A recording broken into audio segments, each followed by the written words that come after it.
भाई तुम सोच भी नहीं सकते, सीएम पंक रिंग में बैठा सेथ रॉलिंस को बुला रहा था, लेकिन स्टेज पर आया सेथ नहीं, उसकी वाइफ बेकी लिंच। आप तुम ही बताओ, ये फाइट सेथ और पंक की थी या बेकी भी बीच में कूद पड़ी है? अब सवाल ये है बेकी क्यों आई, और क्या वाकई ये कहानी पंक और सेथ से निकलकर हस्बैंड वाइफ ड्रामा बनने वाली है? इधर पेरिस की भीड़ झूम रही थी और अचानक जे उसो सीधा भीड़ के बीच से उतर आया। पूरा क्राउड ईट डांस करता हुआ थीम गा रहा था और फिर उसने जो बोला ना भाई दिमाग हिल गया। उसने बोला रोमन रेंस अस्पताल में पड़ा है, अब बताओ ये कहानी किधर जा रही है? तो अब जे उसो का गुस्सा किसके ऊपर फूटेगा, और क्या वाकई रोमन रेंस हॉस्पिटल में है या सिर्फ माइंड गेम है? इधर जे उसो एल नाइट की जोड़ी ने पेरिस में रिंग में धूम मचाई, लेकिन एंड में ऐसा ट्विस्ट आया कि पूरा क्राउड दंग रह गया। ब्रॉन ब्रेकर का स्पीयर और रीड की तासुनामी के बीच जिमी उसो का धांसू एंट्री। अब सवाल ये है भाई ब्लड लाइन में अलग आग लग चुकी है क्या? तो मैच की शुरुआत कैसे हुई? क्या जे और नाइट वाकई ब्रॉन्सन रीड को ताकत को रोक पाए? जानेंगे सब कुछ इस वीडियो में, लेकिन उसके लिए कुमार पांडे यूट्यूब चैनल और फेसबुक पेज को फॉलो और सब्सक्राइब करना पड़ेगा। तो शुरुआत होती है सीएम पंक से। रिंग में आता है और साफ बोलता है ये लड़ाई सेथ की टाइम लाइन पर नहीं चलेगी। वो रिंग में बैठा है जब तक सेथ खुद बाहर ना आ जाए। मतलब भाई पूरा शो हाईजैक करने का मूड बना लिया था पंक ने। क्राउड गाने गा रहा था और पंक रेडी था पूरा पेरिस हिला देने के लिए, लेकिन सेथ की जगह बेकी लिंच बाहर क्यों आई और उसने पंक को क्या जवाब दिया? बेकी रॉलिंस की एंट्री, और भाई उसने सेथ की स्टाइल कॉपी करके एंट्री मारी। बेकी बोली ये मैन ढूंढ रहा था तो मैं ही हूँ द मैन। फिर शुरू हुआ हस्बैंड का बचाव। बेकी ने पंक पे बरसते हुए बोला सेथ ने इस बिजनेस के लिए बहुत सेक्रीफाइस किया है और पंक बस झूठ फैलाता है। पंक ने बात काट दी, मुझे तेरे फैमिली से कोई मतलब नहीं है। भाई क्राउड शॉक में था क्योंकि अब ये पर्सनल हो चुका था। अब क्वेश्चन ये बनता है कि बेकी और पंक में वॉर ऑफ द वर्ड्स बढ़ेगा या सेथ खुद आकर संभालेगा इस चीज को? बेकी ने पंक को तगड़े ताने मारे, बोला तू वॉइस ऑफ वॉइसेस नहीं है, तू अडॉप्टी ऑफ पोस्टर बॉय है। उसने याद दिलाया कि जब फैंस पंक के चैंट्स कर रहे थे तब उसकी मेहनत इग्नोर हो रही थी और भाई पंक भी कहाँ रुकने वाला था। उसने बोला तू और तेरा प्लास्टिक बेल्ट वाला हस्बैंड दोनों बस भागते रहते हैं, और बेकी को भी ताने मार दिए, तू टैलेंटेड है लेकिन तूने एक बॉर्न से शादी कर दी। क्राउड लिटरली पागल हो चुका था। अब तुम ही सोचो इतने तगड़े इंसल्ट के बाद सेथ रॉलिंस चुप बैठेगा या वो आकर पंक की धुलाई करेगा? आगे सेथ रॉलिंस आया, लेकिन भाई एंट्री में ही हंसते हंसते बोला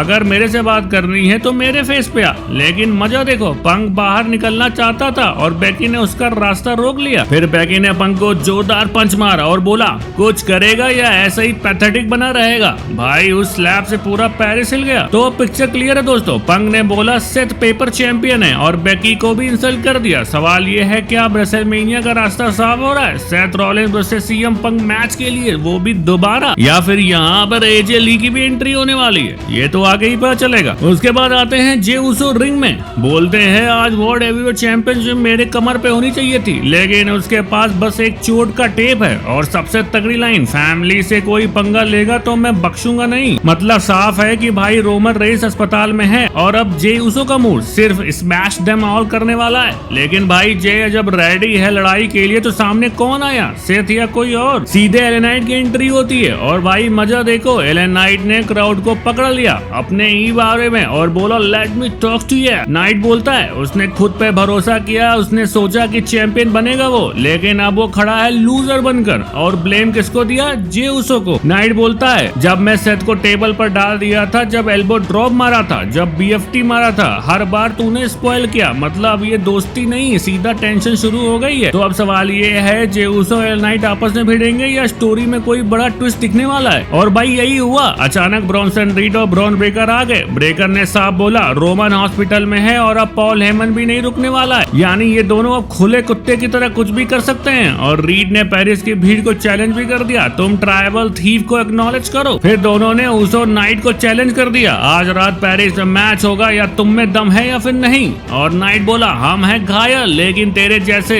दो गौड़ी के टट्टुओं से भिड़ने का दम रखते हैं। जे उसो भी बोला मैं भी तैयार हूँ। तो भाई क्वेश्चन ये है पेरिस में ये धमाकेदार टैग मैच होगा, लेकिन असली सवाल रोमन रेंस हॉस्पिटल में है या वापस किसी जबरदस्त एंट्री की तैयारी में? तो भाई फाइनली मेन इवेंट का टाइम आ गया। मैच शुरू होते ही जे उसो रीड भिड़ गए। रीड ने क्लोथ लाइन मिस की, जे ने पंचेस बरसाए, फिर नाइट आया और दोनों ने मिलकर रीड को पेल दिया। लेकिन भाई ब्रॉन ब्रेकर रिंग में आते ही रिस्ट पर ऐसे पंचेस मारे कि नाइट का दम ही निकल गया। नाइट ने कोशिश की नेक ब्रेकर रनिंग हिप पंचेस मारने की, लेकिन ब्रॉन ने सुप्लेक्स मारकर जे को रिंग से ही बाहर बाहर उड़ा दिया। अब सवाल यह है तो फिर मैच का कंट्रोल किसके हाथ गया? जे और नाइट टिक पाए या रीड ने कब्जा जमा लिया? ब्रॉन और रीड ने मिलकर जे को लिटरली टॉर्चर किया। ब्रॉन पुशअप करता हुआ, रीड पंचेस मारता हुआ। भाई ऐसा लग रहा था ये दोनों जानवर निकल पड़े हैं। हर बार जब भी जे टैग करने को दौड़ता, ब्रॉन उसे पकड़कर कॉर्नर में पटक देता। फिर रीड का बैक सेंटन और ब्रॉन का मून स्लॉट। क्राउड ने सोचा मैच यहीं खत्म, लेकिन भाई क्या नाइट वापसी कर पाया या यही डोमिनेशन चलता रहा? अचानक नाइट ने मोमेंटम पलटा, लीपिंग, नेक ब्रेकर, एल्बो ड्रॉप। क्राउड ये करता रहा, लेकिन तभी ब्रॉन ने नाइट को स्टील स्टेप्स पर दे मारा। रीड ने उसकी चेस्ट पर खड़े होकर पंचेस बरसाए। नाइट पूरी कोशिश करता रहा, लेकिन ब्रॉन हर बार सुप्लेक्स और नी से रोक लेता। तो फिर जे उसो कहाँ गया? क्या उसने कमबैक मारा? हाँ भाई, जैसे ही नाइट ने टैग दिया, जे ने एंट्री मारी। क्लोज लाइन, स्पीड पंच, हिप अटैक, स्पीयर, पूरा रिंग हिल गया। फिर उसो नाइट ने मिलकर रीड को डबल क्लोज लाइन से बाहर फेंका, सुसाइड डाइव मारी और फिर नाइट का BFT प्लस जे का फ्रॉग स्प्लैश। लेकिन रेफरी काउंट करता रहा, उससे पहले रीड ने जे को बाहर खींच लिया और क्राउड शॉक में है। अब सवाल यह है कि आखिर में जीत किसकी हुई और फिर जिमी ऊसो की एंट्री क्यों हुई? ब्रॉन ने मौके का फायदा उठाया, जे को स्पीयर मारा, द विजन जीत गए। लेकिन भाई उसके बाद असली मारपीट शुरू हुई। रीड ने बैक सेंटर मारा, ब्रॉन ने जे की रिस्ट पे टेप फाड़ डाला, नाइट को अनाउंसर डेस्क के ऊपर फेंक दिया। रीड कॉर्नर पे चढ़ा था सुनामी के लिए और तभी जिमी ऊसो का म्यूजिक हिट हुआ। चेयर लेकर जिमी दौड़ा, ब्रॉन रीड भाग खड़े हुए। जिमी ने अपने भाई जे के पास जाकर चेक करता है और शो वही खत्म। और हाँ, ऐसी news Kumar Pandey YouTube channel पर ही मिलेगी भाई। तो अगली बार फाइट कोई मिस ना हो जाए, सब्सक्राइब मार देना। Bye bye.